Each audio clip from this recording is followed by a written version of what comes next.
नमस्कार साथियों, मेरा नाम है कृष्णा उधियाल और आज के इस इंफॉर्मेटिव वीडियो में स्वागत है, जहां पर रोज सुबह 8 बजे हम आपके लिए लेके आते हैं डीएनए यानी कि डेली न्यूज एनालिसिस। इंश्योरेंस और इन्वेस्टमेंट इंडस्ट्री का हर छोटा बड़ा अपडेट आप तक लेके आते हैं। आज हम आपके लिए जो न्यूज लाए हैं वहां पर सरकार के कुछ ऐसे स्कीम्स के बारे में हम आपको बताएंगे जहां पर गवर्नमेंट एम्प्लॉइज को बहुत ज्यादा प्रेफरेंस दी जा रही है, जबकि प्राइवेट में जो इंसान फंस रहा है, प्राइवेट में जो इंसान की हालत खराब हो रही है, उसके लिए गवर्नमेंट क्या कर रही है, इस पर भी हम चर्चा करने वाले हैं। तो सरकारी जो मुलाजिम हैं उन पर सरकार पूरे तरीके से मेहरबान होती हुई दिखा रही है, लेकिन जो बीमा इंश्योरेंस एडवाइजर हैं उनके लिए क्या करना होगा या उनको क्या फैसिलिटी मिलने वाली है, क्योंकि बीमा एडवाइजर आज के डेट में most of the time 99% of the companies आपको अपना प्रॉपर एडवाइजर भी नहीं मानती हैं, बल्कि आपको खाली कॉन्ट्रैक्चुअल लेबर समझती हैं। ये बात बिल्कुल सच है दोस्तों, आपको पता नहीं होगा, आप अपने आप को एडवाइजर कहो, जो भी कहो, आप इंश्योरेंस कंपनी के लिए कॉन्ट्रैक्चुअल लेबर हो। और इसके लिए मैं यहाँ पर सरकार के ऊपर सवाल भी उठाना चाहूंगा, कुछ सवाल पूछना चाहूंगा। देखिए, पर्सनल एक्सीडेंटल कवर जो सरकारी मुलाजिम है, जो सरकारी एम्प्लॉय हैं, उन सरकारी कर्मचारियों को पर्सनल एक्सीडेंटल कवर दिया जा रहा है 1.5 करोड़ रुपए तक का। एयर एक्सीडेंटल कवर दिया जा रहा है 2 करोड़ तक का। डिसेबिलिटी कवर दिया जा रहा है 1.5 करोड़ तक का। इनबिल्ट टर्म इंश्योरेंस 20 लाख रुपए तक का दिया जा रहा है। 20 लाख के बाद अगर वो उसको बढ़ाना चाहते तो उनसे पेमेंट लिया जाएगा, बट ये सारी चीजें फ्री ऑफ कॉस्ट उनको यहाँ पर दी जा रही है जो सरकारी एम्प्लॉइज हैं। हेल्थ इंश्योरेंस उनके लिए भी, उनकी फैमिली के लिए भी और टॉप अप बेसिस पर यहाँ पर उनको दिया जाता है। अब ये तो मैंने आपको बेसिक छोटा सा शॉर्ट में बता दिया, डिटेल में मैं आपको इस पे अगर थोड़ा सा अगर हम एनालिसिस करें तो पहला जो पॉइंट है वो समझने वाला पॉइंट माय डियर फ्रेंड्स ऐसा है कि आपको जो है ना गुस्सा आएगा। आप सोच के देखिए, मैं यहाँ पर एज ए इंश्योरेंस एडवाइजर आपसे बात कर रहा हूँ।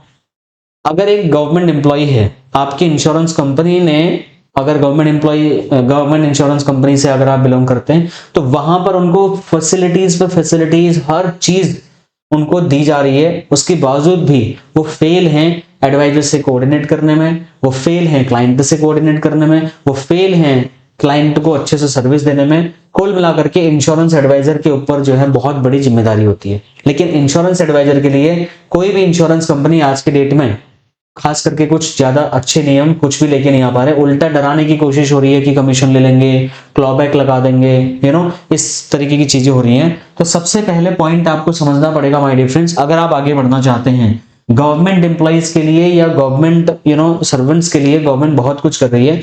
यहाँ पर गवर्नमेंट का एक तर्क है कि पहले है ना हम ऑर्गेनाइज्ड जो सेक्टर है वहां पर हम हेल्प कर रहे हैं, उसके बाद जो है हम प्राइवेट सेक्टर में आएंगे।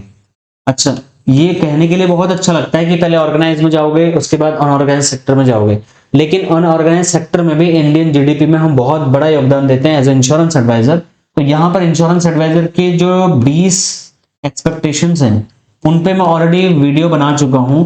अगर आपने वो वीडियो नहीं देखा उसको जाकर के चेक करिए, क्योंकि अगर आप आवाज नहीं उठाएंगे तो आपकी डिमांड्स आगे तक नहीं जा पाएंगे फ्रेंड्स। अगर मैं कोई आपको ऐसा वीडियो बना करके दे रहा हूं जहां पर आपको दरकिनार करने की कोशिश हो रही है, बहुत सारी इंश्योरेंस कंपनीज ने जीएसटी का बेनिफिट जो एडवाइजर को भी मिलना चाहिए था, क्लाइंट को भी मिलना चाहिए था, चलो ठीक है क्लाइंट से तो उन्होंने नहीं लिया, लेकिन आप भी इस बात को अच्छे से जानते हैं माय डियर फ्रेंड्स कि आपकी इंश्योरेंस कंपनी ने वो जीएसटी अपने एजेंट्स के ऊपर डाल दिया। डाला कि नहीं डाला, यस और नो? तो यहां पर आपने क्या कंपनी के खिलाफ आवाज उठाई? अगर आपने नहीं उठाई तो गलती आपकी भी है, आप आवाज उठाइए और वहां पर बोलिए कि आप जो है ऐसा नहीं कर सकते, क्योंकि इंश्योरेंस एडवाइजर जो काम कर रहा है मार्केट में बहुत ही लॉ ऑफ एवरेज में काम करता है।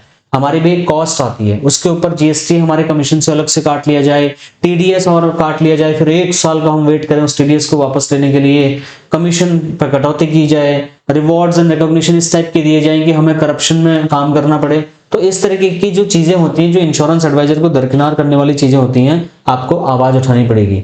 आप कम से कम इतना तो कर सकते हैं कि आप अपने ब्रांच की जो मीटिंग होती है, आपके जो सीनियर लोग होते हैं जो आपकी इंश्योरेंस कंपनी में आपसे कभी बात करते हैं, उनके सामने इन मुद्दों को उठाइए। सिर्फ इतना नहीं होना चाहिए कि आपको बीमा पॉलिसी दे दी, ये पकड़ो जो झुंझुना और जाओ अपने घर, ऐसा नहीं है। उससे बढ़िया, सबसे बढ़िया आप क्या करिए फ्रेंड्स, आप अपने सपने खुद बुनिए आप, क्योंकि देखो आप सरकार के भरोसे रहना तो बंद कर दीजिए। मैं आपको ये नहीं कह रहा कि सरकार आपके लिए ऐसी सारी चीजें करेगी या सरकार आपके लिए भी ऐसा करेगी। सरकारी एम्प्लॉय जितना कंट्रीब्यूट करता है माय डियर फ्रेंड्स गवर्नमेंट को रेवेन्यू देके आना में, प्राइवेट एम्प्लॉय भी उतना ही कंट्रीब्यूट कर सकता है। और इंश्योरेंस एडवाइजरी की फील्ड में तो हम गवर्नमेंट एम्प्लॉइज से भी ज्यादा कंट्रीब्यूट कर रहे हैं, क्योंकि असल जो सेल लेके आ रहा है वो कौन लेके आ रहा है, इंश्योरेंस एडवाइजर। ठीक है, तो यहां पर आपको समझना पड़ेगा, लेकिन आपको अपनी रणनीति खुद बनानी पड़ेगी। मैं 2-3 पॉइंट्स में आपको बताता हूं। सबसे इंपॉर्टेंट आप क्या काम करिए, आप एडवाइजर बनने की कोशिश करिए। क्या बनिए, एडवाइजर। अगर आप एडवाइजर नहीं बनेंगे, खाली एजेंट बन के रहोगे, तो आपकी जो रीच है ना वो बहुत सीमित हो जाएगी, आपको एक्स्ट्रा इनकम कमाने का अपॉर्चुनिटी खत्म हो जाएगा। एडवाइजर बनने के अलावा आप जो है ना डिजिटल प्लेटफॉर्म का सहारा लीजिए, डिजिटल मार्केटिंग करिए अपना। डिजिटल मार्केटिंग कैसे करोगे आप, डिजिटल मार्केटिंग में आप YouTube में अपना वीडियो बनाना शुरू करिए, आप फेसबुक में अपना वीडियो बनाना शुरू करिए, आप यहाँ पर इंस्टा में अपना रील डालना शुरू करिए, आप लिंक्डइन में अपना जो है प्रोफाइल बनाइए। ठीक है, आप टेलीग्राम में अपना प्रोफाइल बनाइए, और आप यहाँ पर यूट्यूब, फेसबुक, लिंक्डइन और जो एक्स है ट्विटर, वहां पर भी अपने इंश्योरेंस के बारे में लोगों को बताना शुरू करिए। 1 साल के बाद आप देखोगे कुछ आपके फॉलोअर यूट्यूब पे हो जाएंगे, कुछ इंस्टा पे, कुछ लिंक्डइन, ट्विटर, टेलीग्राम पे। 1 रुपए भी अभी आप ऐड खर्चा मत करिए, ऐड में कोई पैसा इन्वेस्ट मत करिए। ये मार्केट में पता नहीं किसने सिखा दिया कि ऐड डालो आपको क्लाइंट मिल जाएगा, पता नहीं कहाँ का क्लाइंट मिलेगा, क्या मिलेगा। आप ना ट्रस्ट वाले काम कर रहे हो, मतलब आपको बिजनेस तब मिलेगा जब आप पे क्लाइंट करेगा ट्रस्ट। और आप ऐसा बात कर रहे हैं कि मैं चलो इतने पैसे खर्च करता हूँ, ऐड डालता हूँ, मेरा बीमा बिक जाएगा, कुछ नहीं होने वाला। इससे थोड़ी बहुत खाली मार्केटिंग हो जाती है, आपको बीमा तो नहीं मिलेगा। तो फ्रेंड्स यहाँ पर मैं ये वीडियो सिर्फ इसलिए बना रहा हूँ, एक अवेयरनेस वीडियो टाइप का है, आपको इस बात का रियलाइजेशन कराने के लिए कि आपके लिए चैलेंजेस बहुत सारे आने वाले हैं, बट उन चैलेंजेस को कैसे फेस करना है ये हमारी गारंटी है आपको बताने की। अगर आप हमारे बताए हुए रास्ते पर चलोगे, खुश रहोगे, समृद्ध रहोगे, सुखी जीवन आपको प्राप्त होगा माय डियर फ्रेंड्स। अगर आप इग्नोर करोगे तो आप बहुत स्ट्रगलिंग मोड में काम करोगे, आपको दिक्कतें, परेशानियां बहुत ज्यादा आएंगी, हो सकता है ये बिजनेस छोड़ के आपको जाना भी पड़े।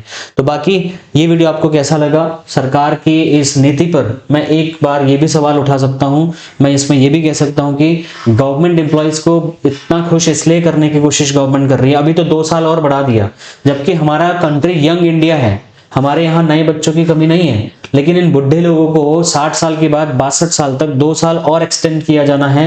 मतलब ये कह रहे हैं कि वो 2 साल और बढ़िया काम कर सकते हैं। सोच के देखिए कि नए व्यक्ति को मौका देने के बजाय आप पुराने व्यक्ति को घसीट रहे हैं दोबारा, और उसको फिर मौका दे रहे कि वो करप्शन करे सरकारी सीट पर बैठ करके। इस देश में करप्शन किस लेवल पर चल रहा है आप इस बात से अवगत अच्छे से होंगे फ्रेंड्स। तो इस चीज का भी मैं समर्थन नहीं करता। सरकार की 98% नीतियां आज के डेट में जो बन रही हैं, जिन तरीकों से सरकार काम कर रही है, प्रॉफिटेबल कंपनीज को बेचने का जो काम किया जा रहा है, खुद LIC को इन्होंने इस तरीके से पब्लिक कर दिया, जहां पर आज LIC स्टॉक मार्केट में बहुत बेकार परफॉर्मेंस दे पा रही है, राइट। तो ये बहुत सारे मुद्दे हैं जिन पर आपको सोचना पड़ेगा। अब आप सिर्फ एक थाली में खाना खा रहे थे, आपका काम नहीं चलेगा, आपको एडवाइजर बनना पड़ेगा, कंसल्टेंट बनना पड़ेगा, नॉलेज लेनी पड़ेगी, नॉलेज के दम पे आप पैसा बना सकते हैं। और दूसरा, थोड़ा सा स्मार्ट वर्क भी करना पड़ेगा, टेक्नोलॉजी का फायदा उठाना पड़ेगा। तो मैं आपको ऐसे रास्ता दिखाने के लिए, आइडियाज देने के लिए डेली आपके बीच में आता रहूंगा।